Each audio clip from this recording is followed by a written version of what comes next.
Excellencies, ladies and gentlemen, I would like to welcome you to this year's Global Security Forum, Cooperation or Competition?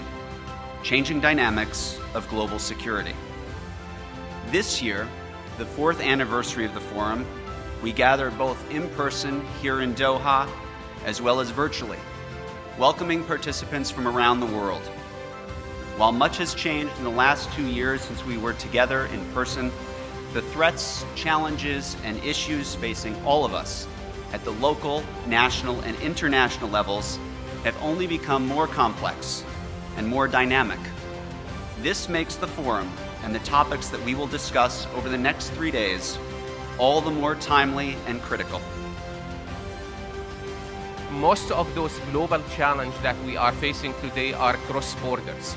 So they are not going to be contained within one country political borders, which really put a lot of also pressure on international communities, international agencies of defining legal frameworks, actions that it is really, and collaborate in finding those actions, because tomorrow or even today, you're having those challenges that you need to deal with them as an international community. Without any guidelines, without any legal framework, without any ethical framework, that collaboration will end up being only a set of discussions and speech. It is my distinct honor and pleasure to introduce the first fireside chat of this year's Global Security Forum. The fireside chat is titled Resilience Building and Securing Development in Africa. In this hybrid session, world-renowned journalist Mr. Steve Clements, editor-at-large at The Hill, will interview His Excellency Paul Kagame, the President of the Republic of Rwanda.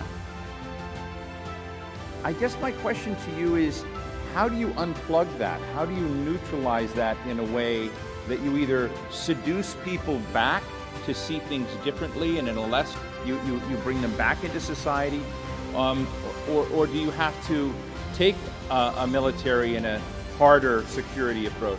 How do you deal with those separatists, those combustible, extremist ideologies that I know you've talked about in the past? Here there is no silver bullet. There isn't one effort that addresses all the problems and you get a solution. On one hand, it depends on the prevailing situation and the circumstances in any country, and how the leaders of that country, the people of that country, work together or have differences, and therefore what would be the reasons for those differences.